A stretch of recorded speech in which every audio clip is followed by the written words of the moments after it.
Welcome back everybody, Hannah Linnea here. Thanks so much for tuning in. This video is super exciting because it's little clips of my first ever podcast episode with a podcast channel called Bold Perceptions. So make sure you go give them a follow. The full episode is available in the information provided down below, so make sure you go and check it out because trimming down this video was so difficult. These guys are amazing and you guys get to learn about my experiences traveling, working online, my experiences with my relationship with food, toxic relationships I've been in. So make sure you stick to the end. Thanks so much for tuning in and I hope you like it.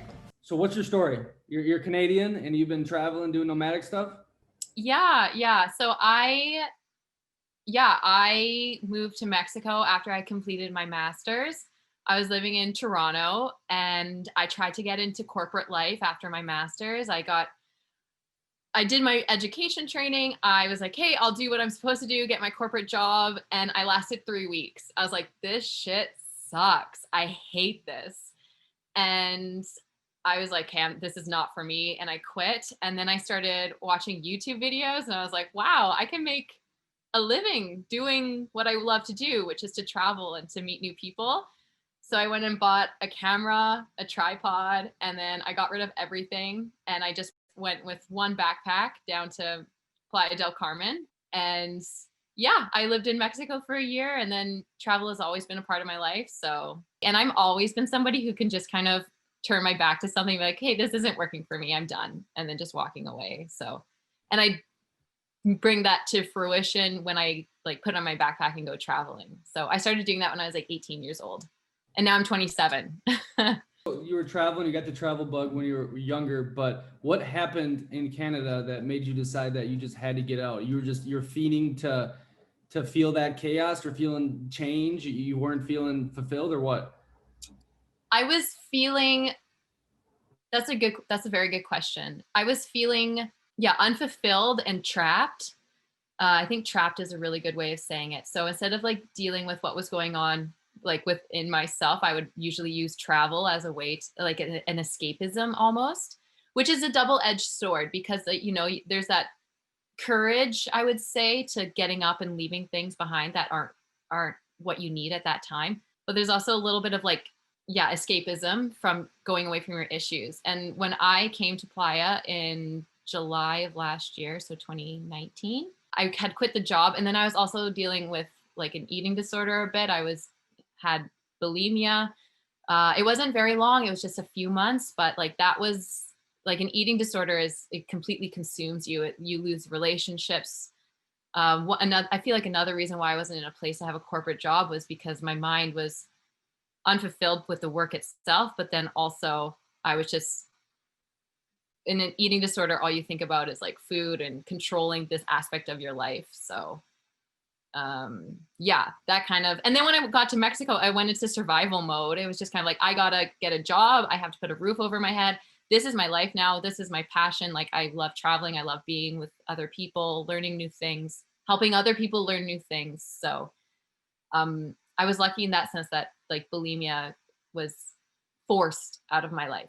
This is a good point because I think it resonates a lot with Americans with the depression rates and the anxiety stuff. Is because we have a lot of our basic needs met. So we start worrying about all this other shit, who likes me, who doesn't, that.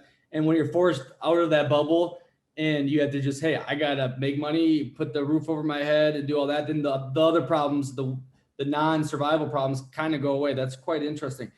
Now, hold on, so when you were 25, did you feel like you were going down the matrix hole and you're like, fuck, I don't want to, be in Canada my whole life. I don't really like this job. Like you felt like you were going to get in debt and like get trapped in the matrix. And that's why you kind of made the jump.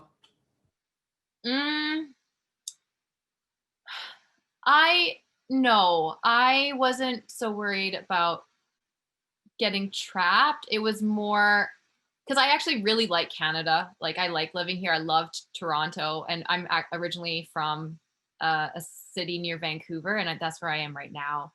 So I didn't feel trapped, but it was definitely feeling like that if I don't do this now, I'm going to regret it in the future. So like with my I kind of make my decisions based off of, well, it's now or never. If you have this idea, try it, do it, make it work to the best of your abilities, try your best and see how it goes. And like that's how I treated university as well. I was like, I know I want to go to university. I don't know what I want, but I'll try my best. And like I was lucky that I didn't have to deal with an abundance of student loans because when I commit to something, I do it well.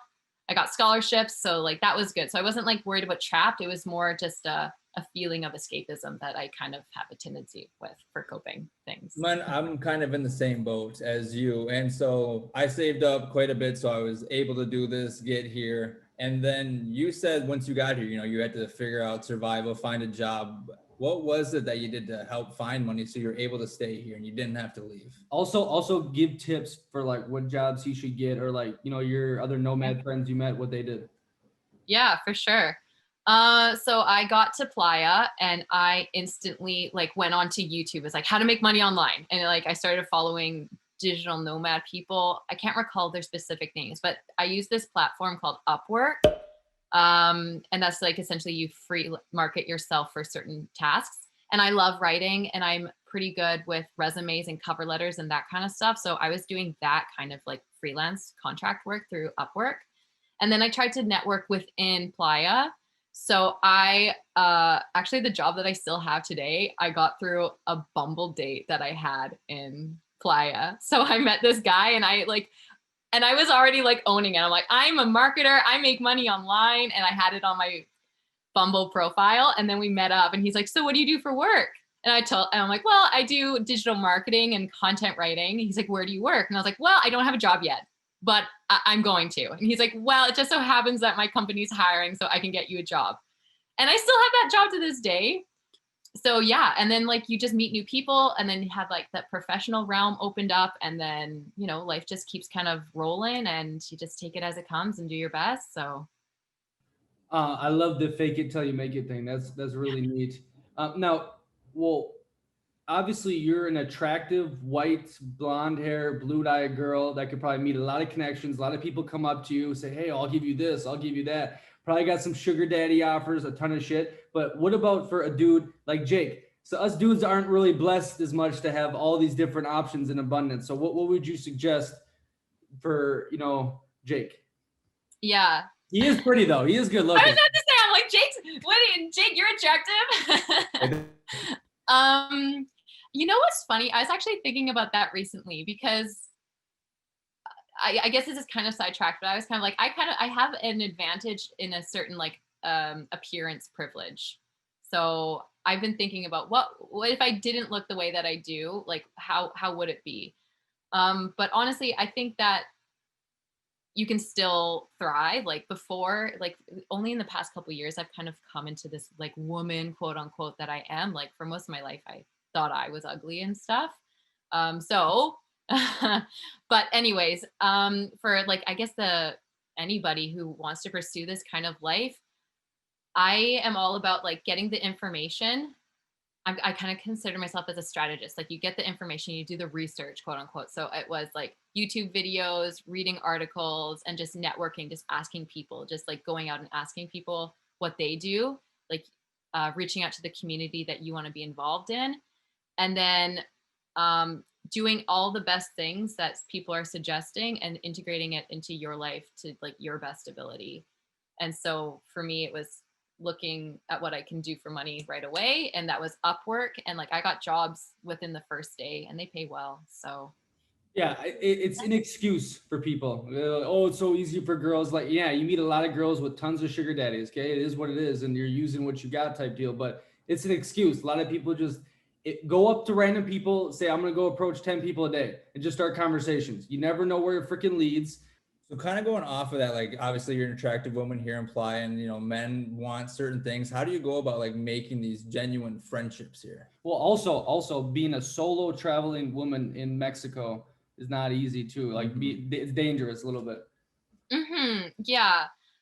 How did I make the genuine connections? I kind of have always been like a bubbly, outgoing person, and I've always been sincere in my interactions with people. Like, but before, like at the current state where I am in life, sometimes I'd be untrustworthy. Like I would, not that I wouldn't be untrustworthy. I wouldn't trust easily just because you don't know what people's intentions are. You don't know. So you have to just like stray on the side of caution in that way. But as far as like the showing up as yourself, just showing up with the actual interest to learn about somebody else or to gain like information and like to, help each other out with information or insights of life. And then I was going to say something else, Nick, that you just mentioned. I can't remember. Danger, solo travel. Oh yeah. Okay. And as for danger, yeah. So one thing about like living in Mexico by myself, I didn't go out at night. Like I just would stay home when it was dark just because it was fine. Like I went out a few times by myself. But like I would always stray on the side of caution. And then there was like one time it was like a Sunday morning. I was walking down Fifth Avenue, like way up. I always say north, but like going up into the higher numbers.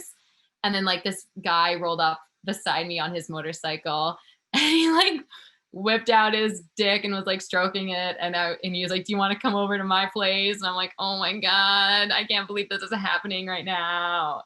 And then, so like that was super uncomfortable. And that was, I would say, the most,